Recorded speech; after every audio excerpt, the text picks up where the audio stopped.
meeting. If you would like to make a public comment at the appropriate time, please raise your hand to be recognized. I guess this is like a protocol. It is, and Ed, just so you know, folks can raise their hand during the meeting. They can also send comments in ahead of time if they want. We have checked, and there were no emails received and no hard copy comments came in. And as of right now, I'm watching, and there's nobody else in attendance. So there's nobody to call in and make a public comment. If that changes, we'll just run with it. Okay. Oh, Rosario's here. Sorry. Am I late? No, you're perfect. We just started. Okay. Sorry, I was having trouble getting connected. And so everybody knows, I did start the recording. Okay. Okay. Yes. We ready? Okay. All right. I'm Edward Johnston, the chairman of the commission, and I will be calling our April 27th meeting into order. It is now 7:33 p.m. Like to do some roll call. Do we have Eric with us? Yeah. Eric Erst? We're here. Rosario's here. Daniel? Yes, here. Bart? Here I am. George Sharitz? And Bill Hagen. Good evening, everyone. Good evening. Real quick, if we can just do this, a moment of silence for Jan Elston. Does everyone know Jan, or some people? Ed? Yes. I just like to, before you have the moment of silence, I just want to say, I guess I've been longest on the commission. I went on with Jan, and I just want to read to the board for the record. I sent a condolence notice to a family a few days ago, and I'll just read it real quickly, and then I think I supplied it for the minutes, or at least it can be put into the minutes anyway. On behalf of the Batram Bridge Joint Preservation Board, Newtown Square, PA, we wish to express the deepest condolences on the passing of Jan Elston on March 5th, 2021. Jan was very active in the Newtown Township community and was appointed by the Newtown Township Board of Supervisors as a volunteer founding member of the Batram Board. The Batram Board was formed in 1993 as a joint endeavor of Newtown Township, Delaware County, PA, and Willistown Township, Chester County, PA, to administer, repair, and restore the historic Batram Covered Bridge. The wooden covered bridge, built in 1860 at the time of President Lincoln, traverses the Crum Creek between Newtown and Willistown. It is the last remaining covered bridge in Delaware County, PA, and is one of only 15 remaining covered bridges in Chester County, PA. It appears on the U.S. Department of Interior's list of historic places. Jan was awarded a commendation from Newtown Township, PA in September 2015 for her volunteer efforts over the years in support of her community. The award, signed by the chairman of the Board of Supervisors and the township manager, noted the appreciation of those in the community who stated that Jan was a person that, quote, always got it done, End of quote. Jan and her husband, Sid Elston, moved to North Carolina several years ago, and both made a tremendous contribution to an impact on our community. And it signed Eric Degers for the Bartram Bridge Joint Preservation Board, April 2021, and then notes the board of directors as myself, Ed Johnston, Newtown Township, Dan Litwin, Newtown Township, Rosario Scalia, MD, Newtown Township, and Bart Van Valkenburg, Willistown Township. So I submit that for the record. So was it Rosario? Did you say that you didn't know Jan? I did know Jane, yes. I had met her when she was still living here, just in the process of moving it to where they moved with her husband. Okay. So I mean, in the end, the last time I saw her was one of the days at the tavern when, in June when it was open. She came back, they came back for a visit at the time. Yes, yeah. When they said that Jan always got it done, he meant it. She was a dynamo in the community, and she was a vital member of the Bridge Commission.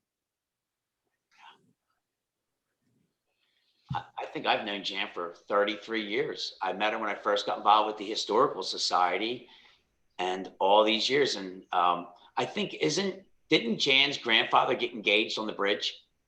Yes. Yeah. I think she was part of this when the survey for all the historical sites in the town square was put together back in the 80s with Delaware County. So I think she was instrumental in helping with that as well. Believe it or not, as a diehard Republican that she was, she went out and she protested the development of a project in Newtown Township, which actually did finally get built. It's a beautiful, what street is it on? I guess it's off Sawmill, isn't it? You know where I mean? It's near St. David's almost. What, Green Country? No, it's the other one. Paper Mill? No. Near St. David's Church, that should be St. Yes. St. David the Roads. There's a Where big, the paper mill is, the same road where the paper mill anyway, is. the bottom line, the story was Jan couldn't get any other volunteers. I think this is the way the story goes. So she picked up her own sign and she walked around as a picket in front of the place. And she finally did get some corrections there. She wanted to keep the barn intact, and she got some other concessions from the developer. So I say my hat was off to her. She exercised her free speech. She also, with that barn behind the restaurant on 252 there, when you cross over the pike and you're going towards Springton Reservoir, on the left there's that restaurant. There was the barn back there, the big barn. Yes. Is that Alberta's? Well, she jumped in front of, didn't she go in front of the bulldozer? Like that was Jan, to get in front of the bulldozer and say, She was the dynamo, so I think we were very lucky to have her. Yes. I was calling her constantly, maybe once every couple months, and Sid dropped the calls on me, and then he called me on the day she died, and he told me, and he said, that's why we didn't call you. She was in a lot of pain. She wouldn't call back, especially in the last couple of months when I tried calling. And I keep in touch with her, but she struggled. So I think she had ovarian cancer. And I got a very nice note from Sid Elston III, who lives here in Newtown Township. And he was very pleased by the condolence letter. Nice. Well, she'll definitely be missed. That's for sure. Anyway, I'd like to just submit it for the record. I'm sorry, what was that? I want to just submit it for the record of the minutes. Oh, okay. Will do.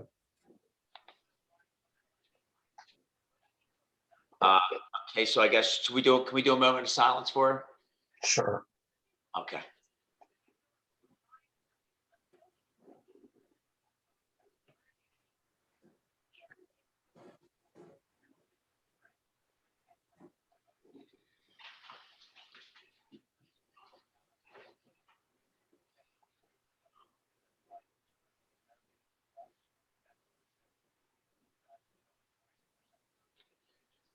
Okay. All right, so I guess we're moving on to the treasurer's report. Did someone usually talk about the treasurer's report? We usually, it came faxed to us, Bill, I think. Did Jennifer not get May have back to you, Ed? Yeah, you know what? I'm really sorry. At the last minute, I talked with Eric and I realized I needed to get a hold of someone. And I didn't know sometimes, I remember we met in person, sometimes you had it, but I called Jennifer and yeah. Okay, I mean, I'm looking at it. I have it sitting right in front of me here, and the balance of the account is $7,966.42. That's unaudited. That's my the note from Marty McKenzie. Okay. Who is the treasurer, I think, of Willistown Township? Excuse me? I think he's the treasurer Yes. of Willistown. Actually, he's the finance director. Okay. What was his last name? McKenzie? McKenzie, yes. McKenzie Brewhouse. No, nice.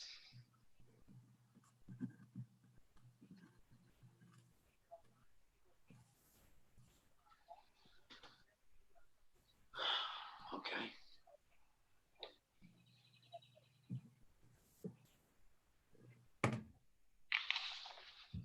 Doesn't look like any real changes on it, right? No, most of it's utilities. Okay. I guess we can go to a motion on it. So moved. So moved. What's that, Eric? He said, so moved. He needs a second. Oh, no. I second it. Okay. Okay. I have here any discussions on the motion? No. Okay. So all in favor, say aye. Aye. Aye.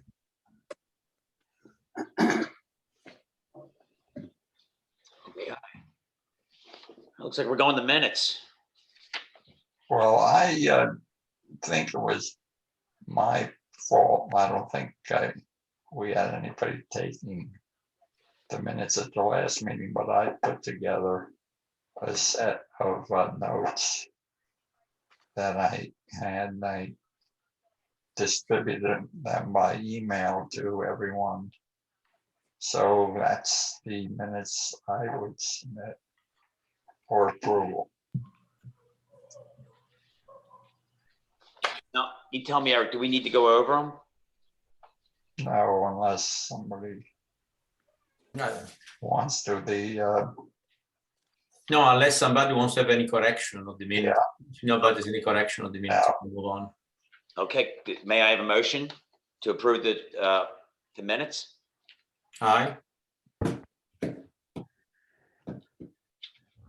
second? Jan. All in favor, say aye. Aye. Aye. Okay.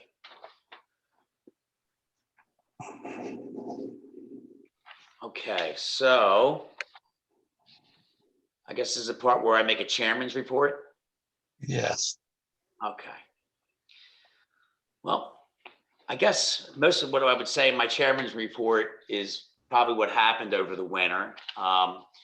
I was absent for a little bit. We had some loss in our family, so I couldn't meet. I really was hoping to meet up with the people from Lancaster County, the timber frame place. And I'm sorry that I missed it. I did get a chance to meet with Bart down at the bridge and have a meet and greet and show him around. It was a cold winter. I made it down there a couple times to do a little shoveling, try in case the rains came, and if anything, you know, on what else? And I guess with in my report, there's a lot of things I wanted to discuss with with the construction and some other things with new business. Do I save that for new business or do I discuss them now? No, I think you should discuss it now. Okay. Okay.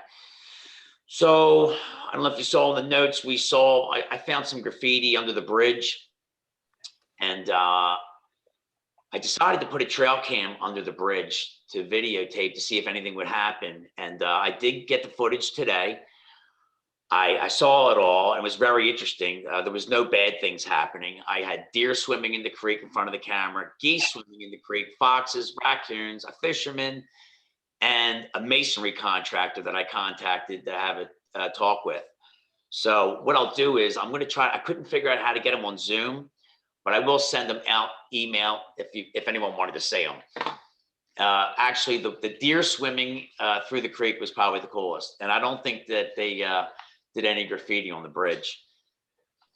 So what I noticed on the bridge was a bunch of writing. You can sort of tell, and it's under the Willistown side.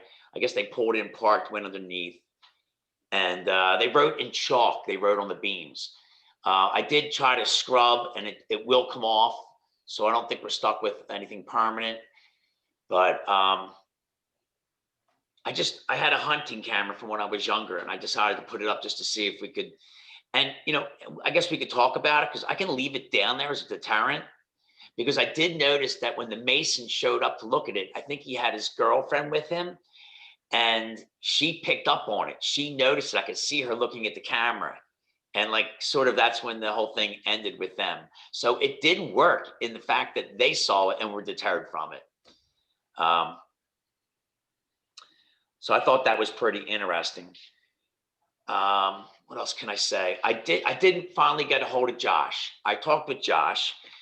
He told me about some of the bridges he did, and I did get a chance to go out. I'm very familiar with a couple of the bridges they did, especially Knox and Valley Forge. And I did go down and take a look at it, and you know, really clean work. I really was impressed by what they did.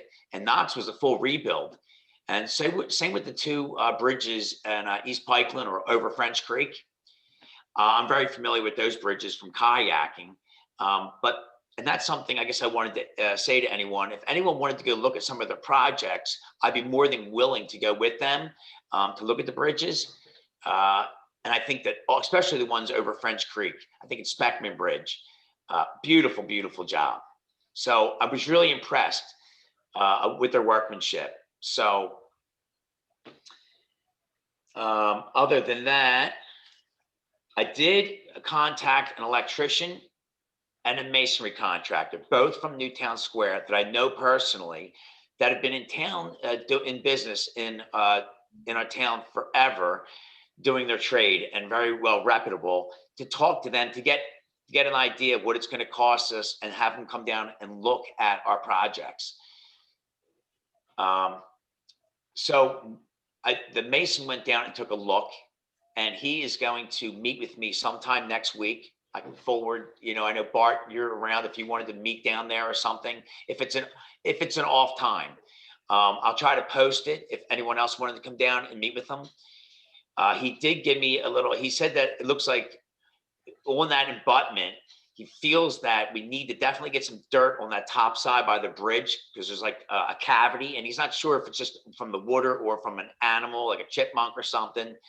But just to keep the water from going down inside. And you know what I'm saying? When you go in on the Willistown side, when you're going up to the bridge, our problem abutment on the left, right there at on that wing, there's like, you can see there's openings in the dirt going down the stonework. But he's willing to meet. And then the other thing that Bart and I were talking about was this arc fault breaker on the bridge. So I was thinking, in the winter, after talking to Bart about that and the concerns of any issues with shorts, with wiring, I decided that the Christmas lights that I put up years ago, these things probably been up there 8 years ago, from Jan Elston, by the way, she gave them to us. I ended up taking them down. I saw a frayed wire and I instantly was like, these are the cheap lights. And the last thing I need is anything to happen to the bridge with the cheap wire, the cheap lights. So I ended up taking them down. But I also noticed the light on the Newtown Square side kept going out. And I changed the light bulb several times and it would work for a day and then it wouldn't go back on, and Willistown would. So I was thinking, and I don't know, should we have an electrician just look over the electrical works? I don't think it's probably been looked over in the longest time to see if anything has been messed with by animals or weather, just any connections with the lighting. The actual lighting that I had, I was talking about taking the lighting down. I was talking about those Christmas lights that were hanging they were just sort of draped across. So, they're real cheap ones. So I got rid of them. I saw the problem with the wire and I thought, why even take a chance, especially with everything we got to do. If we get to the fall and we don't have anything going on, we can always get it. They were real cheap lights. We can always get cheap lights and I can put them back up. So I think you should do it.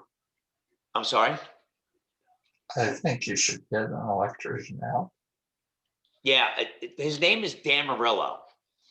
He's done a lot of projects with me. He's very reputable, very fair. He's a town person, and the mason's name is Paul McDevitt. Unless the townships have I don't think you have an electrician on staff, do you? Say that again? Does Newtown or Willistown have an electrician on staff? We do not. No, we do not. And what I can do is I can ask Dan to give me a rough idea of what it would cost him to do this. And, maybe I can even get a ballpark from him on, and this is future stuff, just in our head for our numbers, for our big plans of what it would cost to do a lighting package on the bridge, something that's nice, that would last outdoors. Right. So I know Dan well. I've done a lot of big projects with him. He's a great electrician. And at least what I'll do is I'll have a meeting with him and I'll get some info together and things like that. Paul McDevitt, same thing. He's been in this town. He's probably in his 60s. He's a great, great mason. He does a lot of historical stuff. And he had mentioned to me that a lot of times with a lot of historical stonework, and I noticed this when I was picking around down at the bottom of the abutment in the creek, the loose concrete. It almost looks like there's dirt back there behind the cement front, in between the rocks. He was telling me a lot of times historical projects, what they would use is clay from the creeks. We have a lot of clay in Crum Creek. And maybe they use this clay to set the rock. And then what they do is they point the front of the stonework. So I'm going to meet him down there, see what's going on, see what he has to say. I noticed that our bad abutment, we have that on the face where the water would hit is bad. We have up on the front, we have some issues with a couple of those cracks and the holes in the dirt. And then on the other side of the Willistown abutment, there's a couple of little tiny patch holes. I think the other side, the other abutment's pretty clean. It almost looks like it was done. But we're going to go through the whole thing. Of course, that one side on the Willistown side is a real, where the problem is because the way the creek turns right there. And of course, we all know if we didn't have the state bridge there, we probably wouldn't even have a bridge. That bridge saves our bridge every time with that water level 4 inches from underneath of it, So, okay, I think that's it. Ed, you want to mention about the video that you sent me regarding the holes in the floor? Oh, yeah, I actually, when I was actually this morning when I was down there, I took some pictures. I'll send them out to everyone tomorrow. I took pictures of and there's a hole in the floor, and I would say a younger person might be able to squeeze up through that. So, maybe we can just put something over that hole to at least deter them. I mean, in the grand scheme of things, if we're going to work for budgeting, collecting donations, I mean, it doesn't hurt to put a piece of pressure treated plywood over a hole for the time being. I mean, because I think that if everybody reviewed the Lancaster County timber frames proposal, they kind of think, they kind of prioritize what should be done as far as the trusses and the jacking and getting all that stuff together. And I think that we should look at what the experts are doing and what they're suggesting us to do, and work together on kind of doing it in their order. And maybe the floor is one of the last things done because it's not structural. So And I agree with Bill. A couple things, just commenting on what Ed was talking about, and I'm the one who brought up the arc fault breaker, and that was based on one of the reviews by the engineering companies about animals chewing the wires and causing a fault and starting a fire. And an arc fault breaker is designed to kill the power, and they're $40 or $50 installed, $80 maybe. And that's just to eliminate that issue. And as Bill was saying, the hole in the deck is minor, where the structural questions are the big issues that we need to deal with first. And to put it in a proper sequence probably makes more sense. yeah, I totally agree. I think a piece of plywood nailed down just for stabilizing and closing the opening, and avoid even somebody to trip or fall or do something like that. Just it's good for now till they patch it, till we get to it. And as long as the bridge is locked, I mean, if we're screwing in from the top side, everything should be fine as long as we're not using 3-inch screws that have points on them. So we don't want people to get hurt going under the bridge. So Right. Ed showed me the hole when we visited about 6 weeks ago, and it's probably 10 inches wide by 2 feet in one of the planks, and it was caused by corrosion. And a piece of plywood covering that temporarily would be fine. I was a little concerned about falling through it myself because I hobble around with my cane. tell you what, that was something too.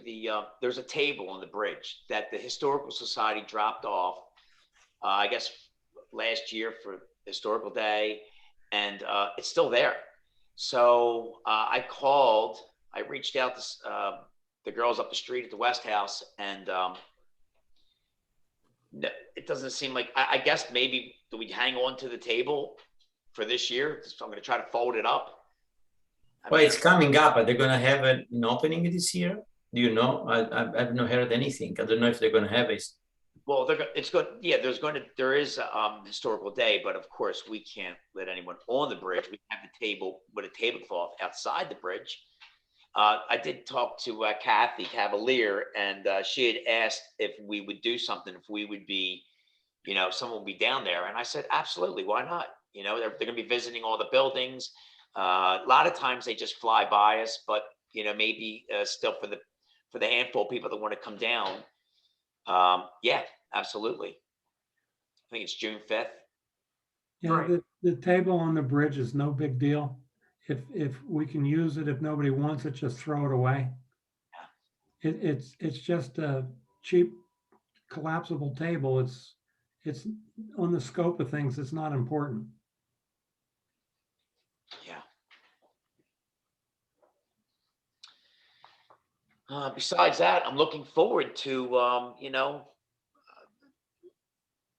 moving forward in some way, and little by little getting our bridge together. Ed, let's jump to, I think Bart sort of referenced it. We have an estimate out there now for a repair. Should we tackle that now? Or should we wait? Well, I'm hoping that everybody got my email with the breakdown on it. Yes. And I mean, the two pieces from Lancaster County Timber Frames, one was $114,200. That was to jack up and do work on the trusses. And then the other one, I believe there was some work that needed to be done in the arches.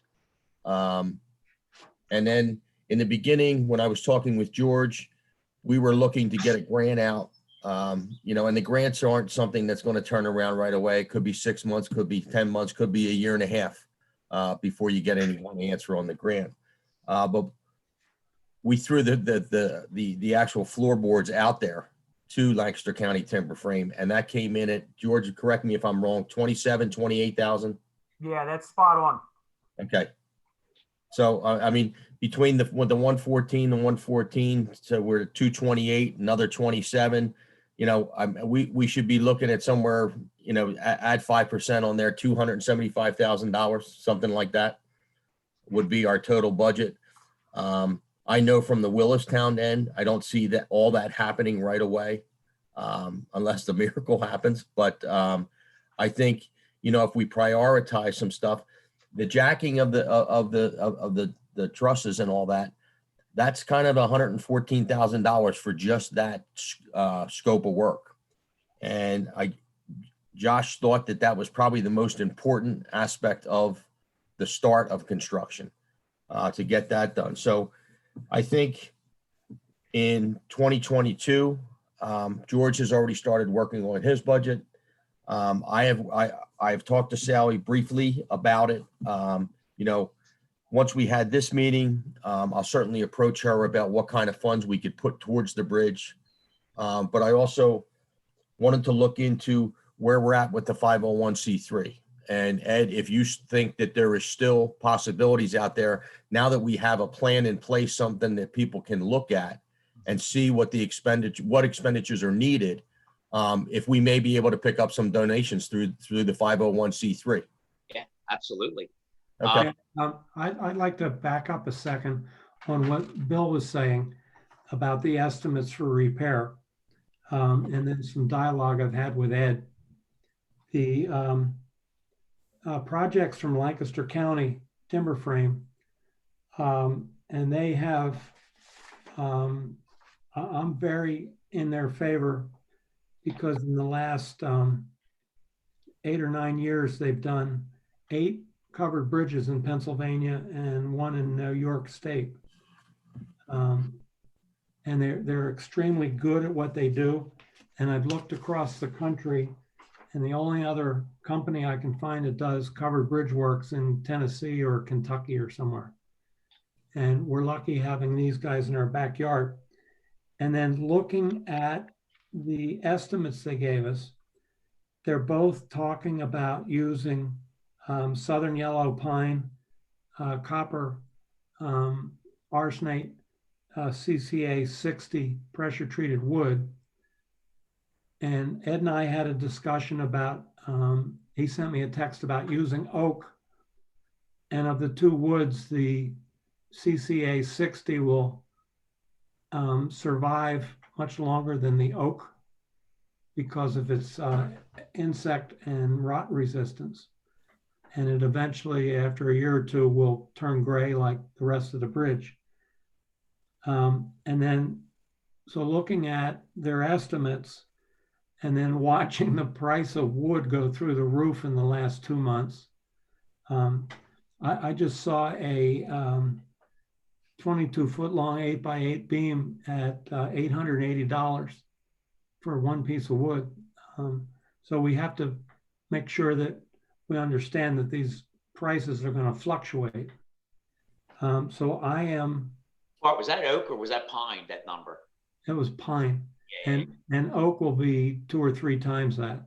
Mortgage payment. Yeah, and then you got to use white oak because the other oaks aren't insect and rot resistant.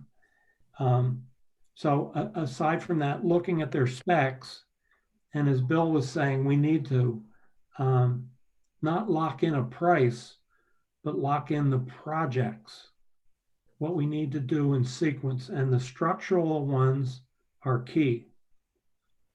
And I am adamant in looking at fixing the stuff that Josh pointed out to us in his lists. You know, the truss posts and the knee braces and repairing the double arches and the splices. If you don't take care of the structure, you might as well not even think about what you're doing. And then finding the funds is a separate issue, and that's going to take quite a while. And both townships together, I think we can look at that. The decking right now isn't as critical as the structure, and the decking being close to 28,000. If you peel back some of the floor to fix the trusses and supports, you just replace 4 or 5 or 6 planks at that point. So it's partway done. And then we get into the siding issues, which we haven't discussed, because quite a bit of the siding is rotted out. And the question would be, do we need to replace all the siding or part of it? And I'm thinking right now, probably part of it, you know, maybe 15%. And then you get into the repainting, and you don't do any paint work other than touch up till after you get the major project done. So we're looking at a critical path here of structural first, decking second, clapboard third, and somewhere in between working on the grading of the west side, improving the grading there, and some masonry touch-up. Well, let me ask this question to the townships. If we presented a letter to the supervisors requesting a overall budget of, say, $275,000 or $300,000, and we ask each township to commit to, let's say, $150,000, and then we phase it in as the budgets, as the township budgets are available. Would that be a way to proceed? I mean, you certainly, and I can approach the township as far as budget time and what kind of numbers are available for the bridge. You know, and I'm sure George is already in the works, because we had talked earlier that Newtown Township was starting in this past February, I think. That's right. Is that number, is that a shocking number for your budgets or not? It's a tough pill to swallow for the budget, but it's not a shocking number knowing the scope of work. I mean, I think the ultimate thing right now is we have a number, you know, and I mean, for the last few years, I mean, we haven't known a number, and really how bad the bridge was or what components need to be worked on. Now we have a number. Now we need to work, you know, between the two townships, see what money is available to get some things done.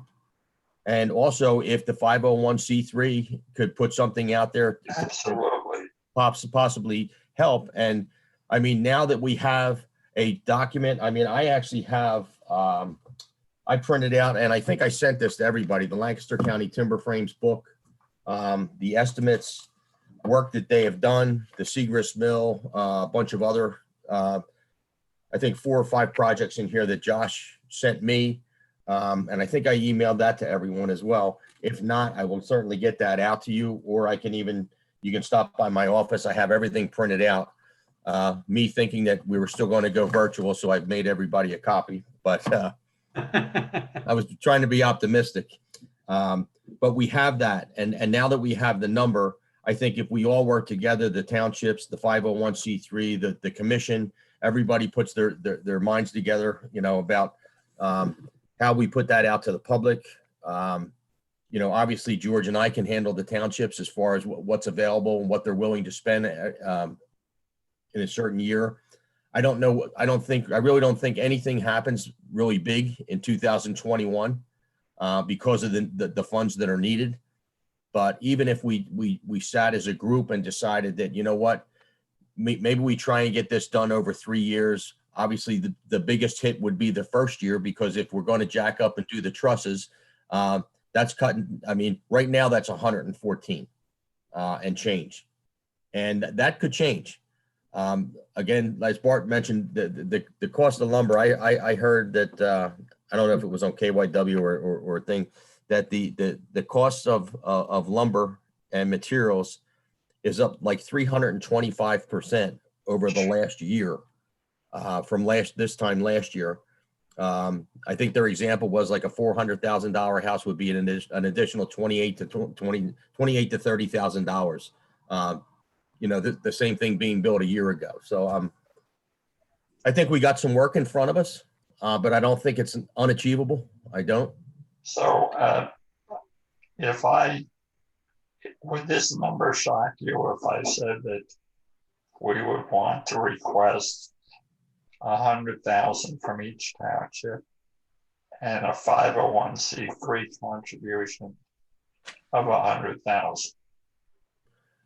I think George and I can talk about it, and I can feel Sally out. Obviously, George can talk to Steve and see, you know, maybe $50,000 a township isn't unrealistic. And then maybe we rely on the 501c3 to pick up 20 grand, if that's possible. And we get the truss, we get the things jacked up and the truss is fixed. Where did that come from? I have thrown 100,000, you're down at 50. Yeah. Well, if it's $50,000 a township, that's 100,000.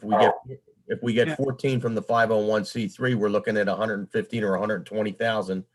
Then we get the first step. I mean, the first one's going to be a big one. I see what you're saying. First, I would suggest that we write a 3 or a 4 year plan. Yeah.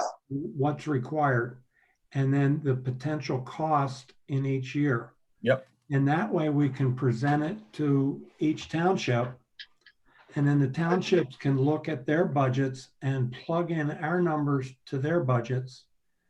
And then we can look at public funding as another option to augment what the townships are going to have to lay out. But without a plan, a written plan saying X, Y, and Z with the dollar amounts in 2021, 2022, 23, 24, et cetera, the management's not going to be able to do anything because it's too much of a gray area. So what I'll do is I'll work with Bill and George, and the three of us can come up with like a timeline, and then get input from Ed on the electricians and the masons. And we can include the structural, we can include the electrical and masonry, the grading, and then the potential clapboard replacement and painting. And we can build this over a 2, 3, 4, even a 5-year plan. Because patching here and patching there can help, but without the structural stuff, we're not in a good place. And if I'm a supervisor or a township manager, I can't vote on anything without facts and numbers. So that's my suggestion. And I see George and Bill Hagan both nodding, saying, yeah, that makes complete sense. So I'll start working on that with you two, and then it'll give us some facts and figures to go to the townships. And I think it would be good too if the commission would put in a request to be, once this has been determined and we have the timeline and costs and what have you, do a presentation to each township. So that that all the board members are aware and any of the attending public are aware of what's going on. And who knows, we may pull more people in of interest, you know, during a public meeting. I completely agree with that. Yeah, it's spot on.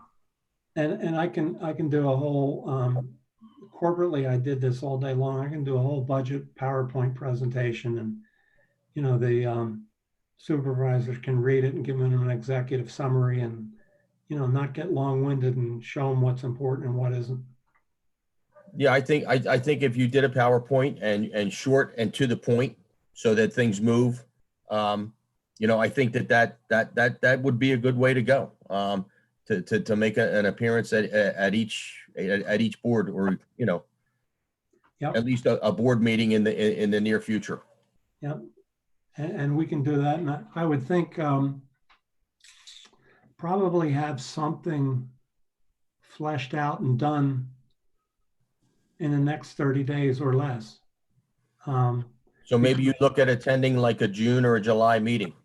Yeah, and my point there is that Josh has given us so much input, and if we get the supervisor's head noddings, then we get back to Lancaster County and tell them, assuming that all you guys are supportive of that company doing the work, we can tell them, hey, you know, you are our preferred contractor, but we got to find the money first. Well, and I think the board is going to look at their codes, and they're going to say, you know, this is it's over $25,000. Number one, it's going to be prevailing wage rates, which I think that Josh included that in his numbers. Yes, he did. There is a specialty contractor, like a Lancaster. They may say that, you know, we need to bid something like that and see what we get. And then also take a look at who has done what. I mean, if we legally have to go to bid, and say you got 3 bids and Lancaster County is one of them, and then there's 2 other just construction companies that don't really specialize in bridges, I think that we could work through that process, convincing the boards, but at least go through the motions of going through the bidding process, see who's out there, and who knows who else is out there. I mean, obviously you've been around, Bart. Eddie, you've been around, you've seen work that's been done on these bridges. And, you know, right now we have somebody that, I mean, Josh has helped me out. I offered to pay him for his time for putting things together. And he said, look, we love doing this, which tells me he's very energetic about doing, you know, the rehabs on these bridges. And it would be an asset for us to be able to use them. Yeah. So. And the thing that I have never seen ever would be a bidding process put out for repair of a bridge by 2 townships. Right. On the same project. This will be pretty interesting. Yeah. So, but I mean, a lot of things have to come together, and everything has to be decided, because they're going to want to do it legally by code and everything else. And I think it can be done. And I think you have, once you put it out there to bid, and you even say you had 2 or 3 bids, whatever, you know, you got to go with the best bang for your buck. And the best bang for your buck is somebody that does it constantly, year round, and fixes historic structures. So, yeah. And, you know, there's a good chance somebody might crawl out of the woodwork that's better and more qualified than Lancaster. But that was my point too. Somebody else sees this, and it doesn't have to be from the state of Pennsylvania. I mean, right. You know what I mean? It depends. I mean, if you use like a pen bid or something like that, a lot of people drop in on those to see what's going on. Yeah. So. And that will separate the men from the boys. Yes. Sure does. Hey, well, It's fortunate too. We have run bids where there's multiple municipalities involved with one bid. We do that for road salt every year. There's 10 municipalities that are involved in one bid process. One municipality will be the lead, and then the others just concur with the results of it. So, cool. You know, it's doable. Very cool. So then let's assume that everybody else agrees that we'll put together a project plan. I'll work with George and Bill, share it with everybody else, And then once we get a consensus on that, we can present it to the township managers and the supervisors on both sides of the aisle. And in the meantime, I will talk to Helen Mountain about refiling our 501c3, which has been Yeah. inactive, but we can get it going again. And that 401c3 is critical that we have. 501c. I'm sorry, 501c3, because as we talked earlier, that's a potential source for outside funding, quote, Friends of the Bartram Bridge. Correct. And the way funding and things are going today electronically through internet fundraising, it could be pretty attractive. And then both townships have citizens that would be willing to support the project. Ed and I were talking about that. But money doesn't grow on trees, and this thing is not going to be cheap. So Ed, Yes. there is a member of the public that does have a question. So whenever you're ready to take public comment, I'll let them talk. Wow. Okay. I'm ready. You good? All right. Give me a sec.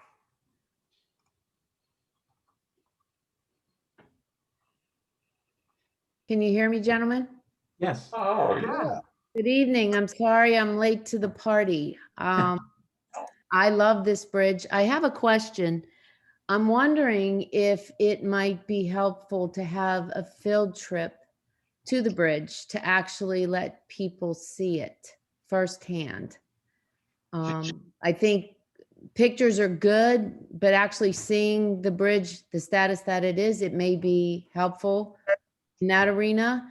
You mean for, Sorry?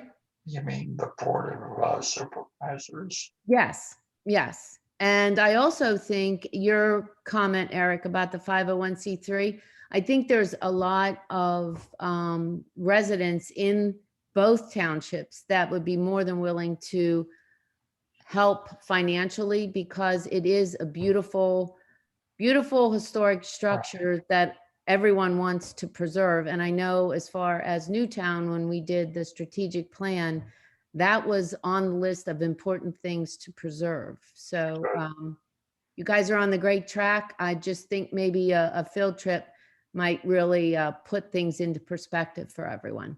Yeah, hey, That's a good Suzanne, idea. Yes, Suzanne, it's Bart, and I think that's a great idea. thank you, Bart. Because when you get to see up close what's necessary, Yes, it's like, whoa, I didn't know that. right. And I think that they'll see the need and the urgency of the need for specific things. Yep. So you guys are doing a great job. I would be glad to help in any way I can. Good luck. Thanks, Thank Suzanne. you, Suzanne. I wanted to say real quick that when I was talking to Josh last week, and this is for our big ultimate plan, right? I talked to Josh about I'm gonna go back to these floorboards for a minute. All of our floor, it's white oak, what we have now. They're not all bad. So out of the 90 feet, I think we have like 40, maybe 40 of the boards are bad. So I talked to Bart and I said, white oak boards are worth their weight in gold. They really are so expensive. So I said, could you give me a number on replacing 40 white oak boards? Because here's what would happen. If we took all the boards and took them off and used the pine, well, what happens to our 40 priceless white oak boards that are historical? So maybe there's a better answer with just replacing what we have bad. And we could even do that as time goes on, like during the repair, a couple here. So that was one thing. The other thing I mentioned to him was, would you be interested in giving us a number on siding the whole bridge?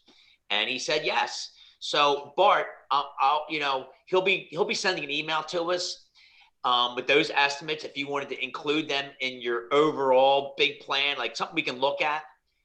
But I was thinking, we have Historical Day, right, on the 5th.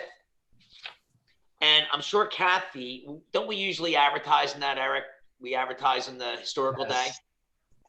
So we take up a small ad. Is it possible that we could have our status by then? And I'm saying that because maybe we can have a place, we can tell our story, what we're doing. If we can pull this report off and we can get it into the advertising for Historical Day and the 4th of July parade with, hey, send your money here, what a great start. Yeah. I guess I'm going to reach out to several people. I know we've talked about websites before and how to do this. I've made a couple websites for my business, but I probably would want to work with somebody. I can definitely reach out to some people, but does that sound reasonable that we could try to get something in the advertising with Newtown Square and Willistown? I mean, Willistown do they have a Historical Day where they visit properties? Ed, you're right there, but I think you're ahead of the cart a little bit. Okay. If you're going to try to do a fundraising thing, you have to develop a whole marketing program for both townships, utilizing all the social media devices and the township web pages and things. Yeah, I agree. Very coordinated on IT. We have a really good network that our Park and Recs director runs for communication with all the township residents, and I'm assuming that Newtown does as well. So that's something that can be done, but we need to come up with the project plan first. I guess I was just thinking, because this is a big thing and it gets mailed out in the papers and to everybody, when we do our Bartram Bridge our advertising that we put in there, we usually say, hey, this is the bridge, this is when it was built, that one pager, and then that's sort of it. If we had status and we could get a check sent to a certain location, I mean, is that doable prior to all the technical Facebook and all the, I mean, if we had status, it might be a good opportunity to get some money. We don't even, do we have the nonprofit status set up yet? Well, that's what I was saying to Eric. Is it possible that could happen? Could Helen help us get it back in order? So let's look into that. And Eric, I can work with you. We can talk on the phone and see what goes on with that. But we're going to have to write something up for the Historical Day. Yeah, we were approved already, and then because we suspended operations, we didn't file papers for the next year or two, but I think it could be done before June 4th or 5th. On that note, Ed, I think maybe we should authorize the issuance of an ad check for about, I don't know, last time it was about $300 or $400 for an ad. We should take it out of the treasury. Is that what it was? 300 to 400? Yeah. If somebody gives you a check and you don't have a nonprofit to put it in, where are you going to put it? Oh, we have an account. We do have an account at TD Bank in the name of Friends of the Bartram Covered Bridge Historical Society. So we do have the account. All we have to do is file some papers with the IRS. And that may cost, by the way, another couple of $100 to do that. So I think we ought to make a motion to reactivate the 501c3 and to set aside some money for the ad for the for the January. I thought we'd already initiated that at the last meeting. Yeah, I think we did pass a motion on that. What, to authorize the payment to get the IRS back on board. Yeah, and there was an expenditure and we agreed that it was reasonable. I'll have to check. I sent it over to Helen. So I'll see what she did with it.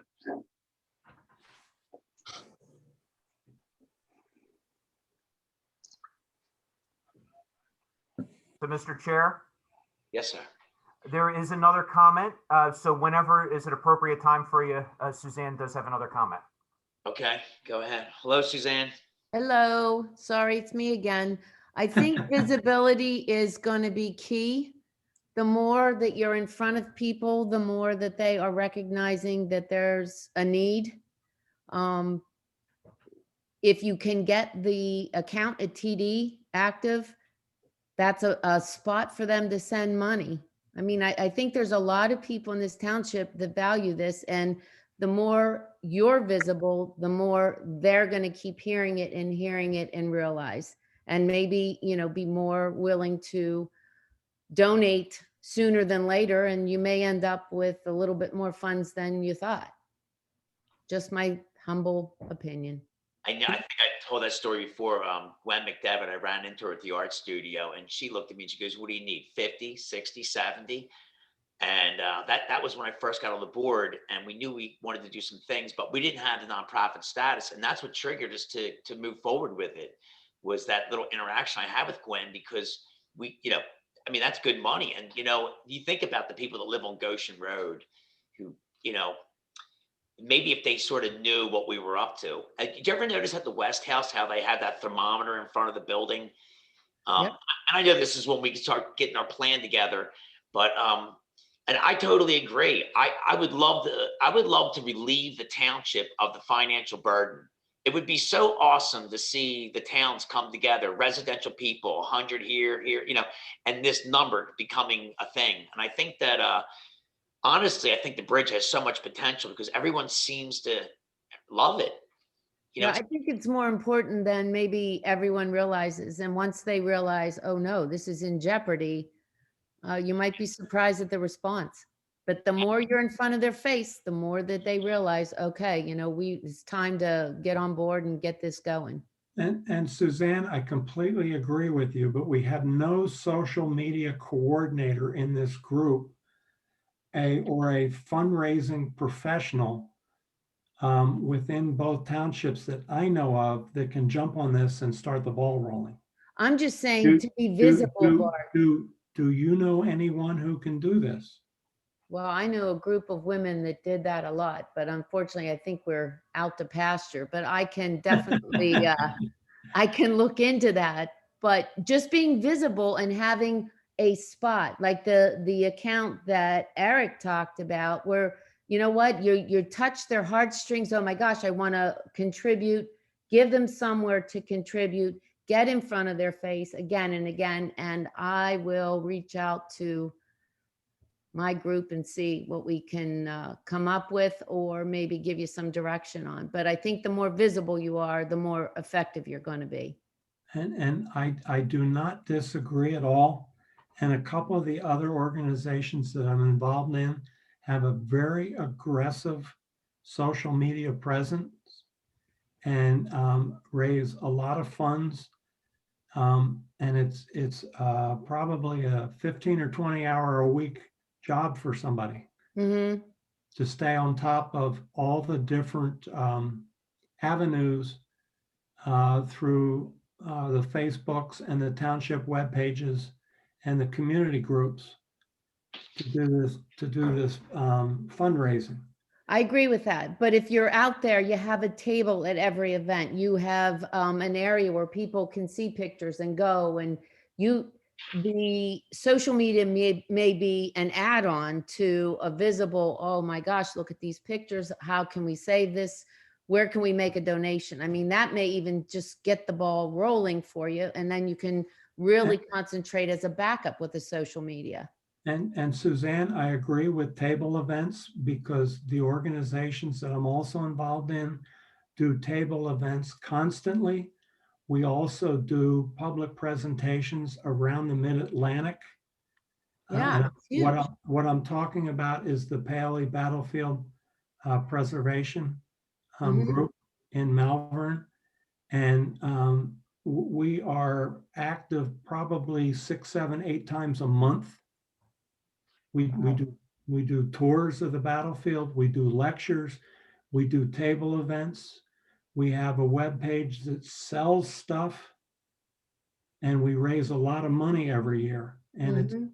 it's a very aggressive project. And it's not as easy as it sounds. It's a lot of work. I understand, but visibility may lead into that just to get you going. And then you guys can figure out who's going to be your social media hero.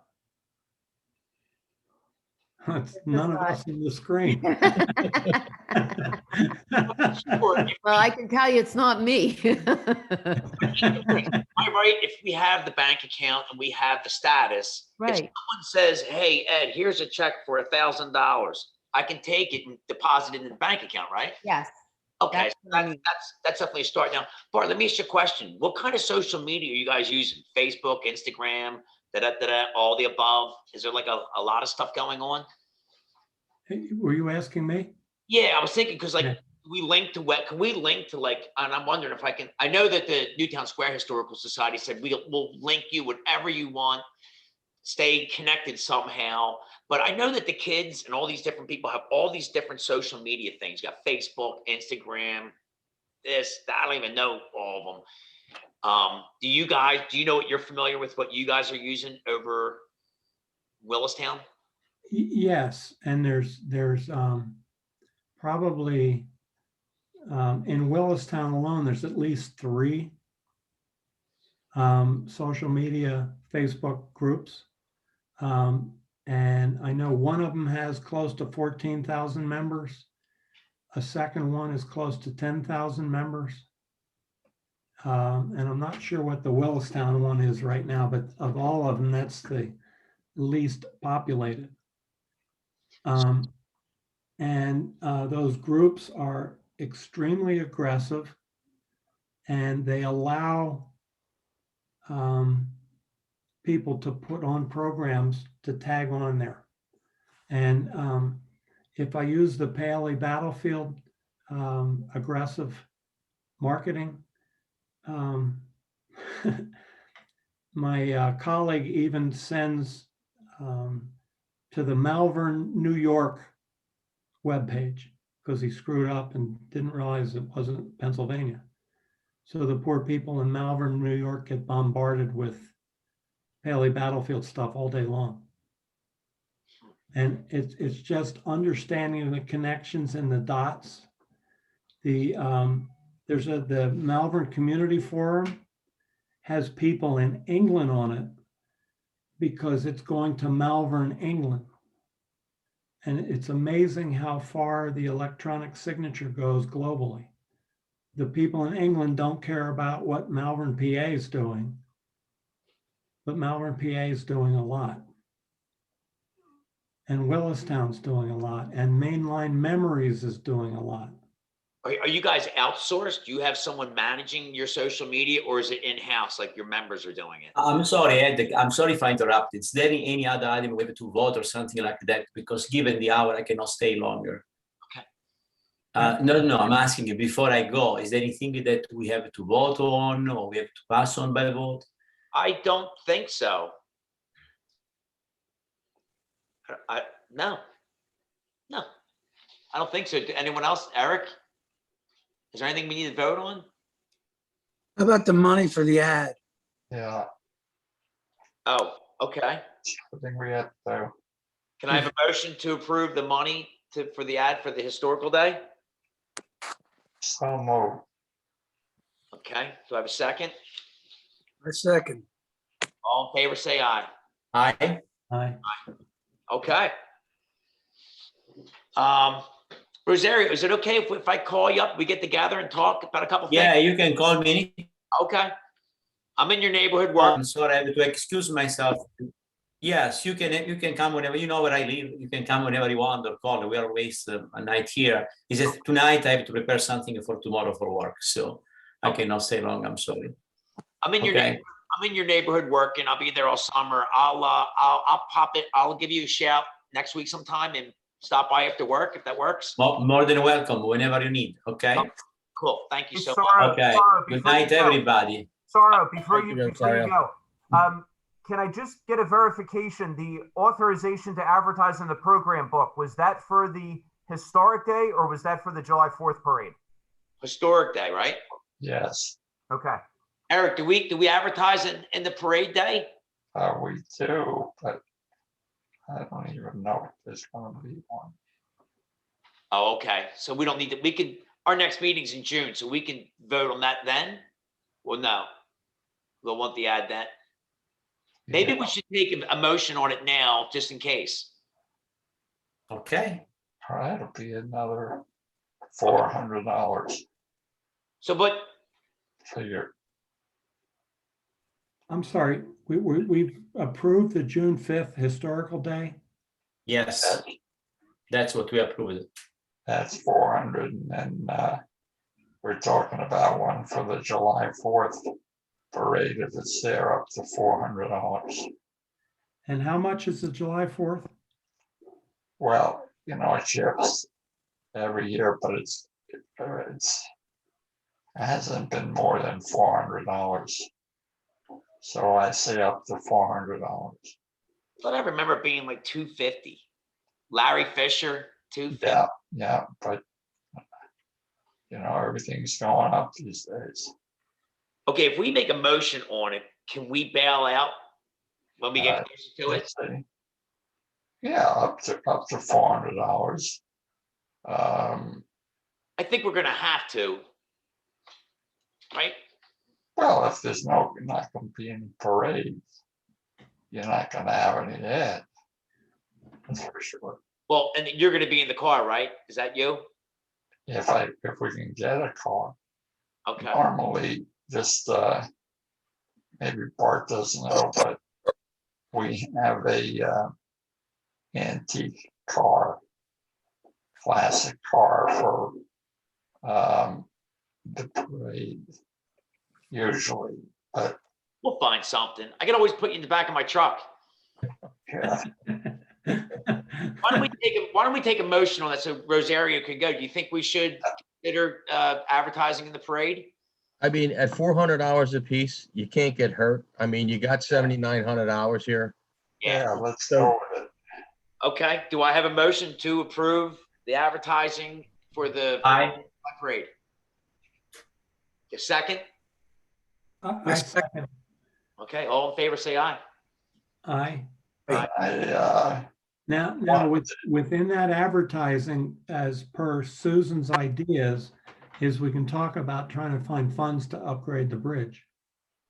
Yeah, I'm thinking that would be a Yes. great opportunity. So I'm gonna try to reach out to Susan, see if I can talk to her a little more about this, about her friends and who I might know. And Why don't I circulate the approved for what this might look like for both ads? okay, We can use an antique car that needs really big restoration and paint job. Right. yeah.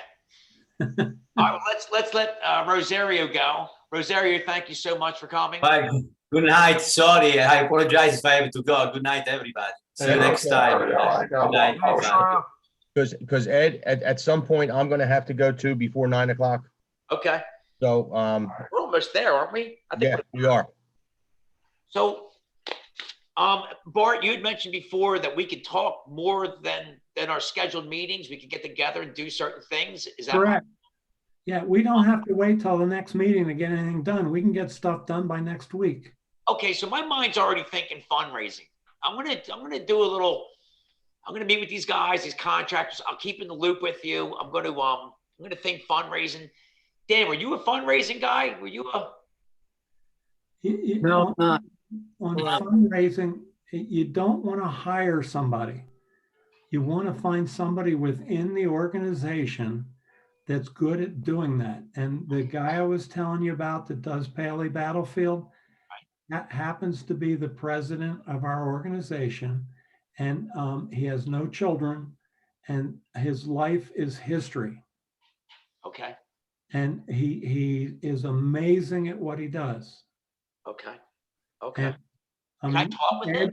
Ed, that could be you. We can get a shirt with dollar signs printed on it for you. Okay. I'm into it. Well, don't forget. I want to raise some money. So let me ask you guys a question. If some crazy reason we raise $115,000 or whatever that number is, 115, and it happens in 3 months, Are we working on the bridge? Are we getting on their schedule? Could that happen? I would say it could happen, and I think if the 501c3 is in place, and I may be wrong on this, it was something we'd have to ask the solicitor, but I believe if it's not taxpayer dollars, that it could be spent. I don't think it would have to be bid. I think you're right. I agree. I think the townships would just have to approve the work being done. Correct. But I think the funding, if coming from the 501c3, would be clear. And Ed, if you're going to reach out to, I always forget her name. Suzanne? What's that? Suzanne? No. If Ed was going to reach out to renew the 501c3, I Helen. Oh, Helen. If you're going to reach out to her, I would just ask that question. I mean, while you have her there, we're paying her anyway, so why not just ask another question? If it's extra $50, it's an extra $50. Yeah, But get the answer. You know, if we have money from in a 501c3 that's donated funds and not township money, does money spent on a project need to be bid? Yeah. Now I'm hoping. Eric? Can I delegate that to you? To reach out. Yeah, I can handle it. And then that question, asking if we can use that money without going to bid. Yeah. Cool. Bart, you were going to bring us up to date on that insurance stuff. Or not? I haven't heard anything back, but Eric and I were talking about a couple issues. One of the issues being is if the bridge was insured and what it's insured for, fire, flood, vandalism, and things like that, weather issues. And Eric believes it is. And I checked with Jennifer at Willistown, and she is checking with our finance guy.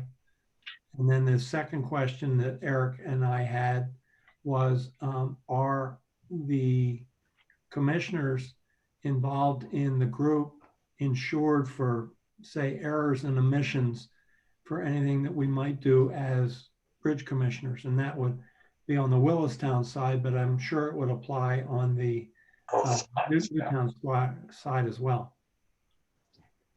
And I know at Paley Battlefield, we are insured. We purchased a policy. And well, I have been assured by both townships that we are insured as an official of the townships, and the bridge is insured for vandalism and fire and all that, but I have never seen the policy or confirmation. So Bart, maybe you can follow up. Yeah, and so Jennifer will get back to us, and then I'll pass it to everybody as far as the Willistown side, what our part is. And yeah, I'll do the same on the Newtown side. Yeah. Right. Cool. All right. I guess lastly, maybe we can keep our open mind down the road when this whole thing is done. Maybe we can plant a bush or a small shrub or a tree for Jan. Something we need to figure out something we can do for Jan. You know, I know we had. Oh, that reminds me, we had a tree there, and we had to take it down. It was donated to somebody, and I don't know who it was. But I remember when Chip's Tree Service came in to take the trees down, they had to remove. It was like a small dogwood. We had to take it out. Eric, do you know where the little sign is? I have no idea. I don't know. In the tree. It was like a little sign. Yeah, it was a little plaque. I forget who it was. I know that wasn't it Chip Whiteley, I think, that donated the tree. Right, and it was for the former chairman of the Batram Bridge. Who was that? Died while I was in office, and the name is escaping me now. I was like not McLaughlin, but I'll have to find that. But I don't know. We could do that too. Put a little plaque in there. Yeah. So we just have something we have to not forget about once we get our act together. Okay, I think we, right? Do we get everything? Can I say one thing before we close out here? I know we talked about putting in a berm on the side of the bridge, on the Willistown side. Right.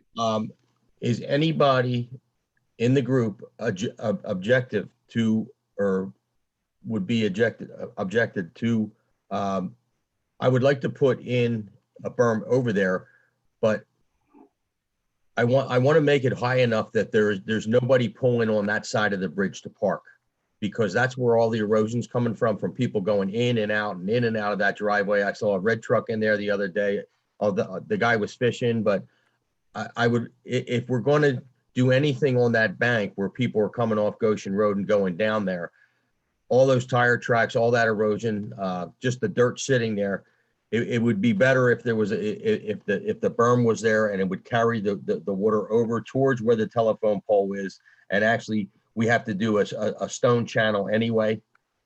So I would prefer to block off that. Yeah, I want to hear what anybody have to say about that. I love that idea. But I guess just knowing that when the day comes, work has to be done, the contractors will probably use that side to enter. But if we have to take a section out for them to get in, I'm just saying in the meantime, Yeah. if we could get a berm in there, get some vegetation on it and try and hold some soil, I think it would be, it would help the issue. I'm going to get those sandbags out of there. I do have it scheduled for the end of this month to come in there and put a berm in. I called for a mark out because nobody can find the Verizon line. It comes off, it's in a drop down leg that goes over to the alarm on the bridge. Okay. I'm thinking I think it's deeper than we think, because we did go in there and dug by hand the one time and put a stone channel in there. But I want to make that a bigger channel, and I have to keep it away from the actual bridge on Goshen Road itself. So we kind of got to go down the center between the two abutments. Yeah, and try and control it. All right. So if anybody has any objections, please let me know. The only thing I noticed, Mike, maybe I'm all for it. Okay. other board members might need to know is the drop off coming onto the property from Goshen Road. Yep. Pretty steep. So be careful, right? And that was a question. Like, what if someone pulls off the Goshen Road onto the property and bottoms out? Is that a liability by any chance for anybody? You know what I'm saying? I mean, it's a state road, and I mean, I can't even get the state to fix the potholes on Goshen Road and Providence Road and anywhere else in Chester County. I don't know if you have any luck, George. Yeah, Delaware County's no better. You know, I mean, I've actually spent 4 days of our time and bought material, and we did the lower piece of Providence Road between Marlboro and Westchester Pike. So, I mean, I don't know what the liability would be, but the state will find a way to get out of it. I was just thinking about you guys as a township because of the property. I bring my truck down there when I go down there, my truck's got clearance. Right. Don't think about the Subaru, the person pulling in to take pictures. Right. But I just think that we need to eliminate that. If we need it during construction, obviously the berm can be removed and put back. But I think we need to get some kind of vegetation on that side of the, stop having the mud come down to the bridge. Are you talking about the berm up on the top so that you can't even get in? I got to stay outside the state right away. So I have to go outside the 16.5 feet, but that's probably halfway down that hill. But if you got a bio log, which is basically a big silt sock filled with wood chips, and then you go over top of that with topsoil or filled dirt and then topsoil and get a sod or something growing on there to green it up, get a root system started. I just think it would improve the situation there. So when someone's thinking of pulling into the driveway, they see this and they realize there's no parking spots, they won't even go in. Right. Well, they're not going to be able to get over this thing anyway. That's what I'm saying. Okay. Yeah, absolutely. Yeah, cool. Yeah. Okay. First, I completely agree with Bill. People should not be pulling off there because trying to get out of there Bingo. is dangerous. And then there's 3 or 4 spaces on the Boot Road side for parking. So thank you, George. Yeah, fill it up, Bill.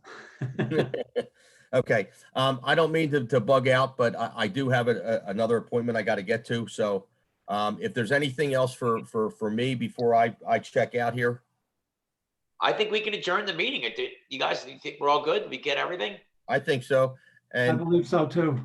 Okay. All right, then. motion to adjourn? A motion to adjourn. Ask him for a second, Eddie. I need a second. Second. Yes. There you go. There you go. Okay, guys. All right, gentlemen. See you next meeting. All right. Thank you very much. Eric and Bart, I'll be reaching out to you. Yeah, man. Bye. Okay, thank you, everybody. Thanks, George. Thanks, Good Mark, night. Eric, Oh. Eddie. Thanks. Take care. Big guys, thank you. Dan Littman. Hey, Barry.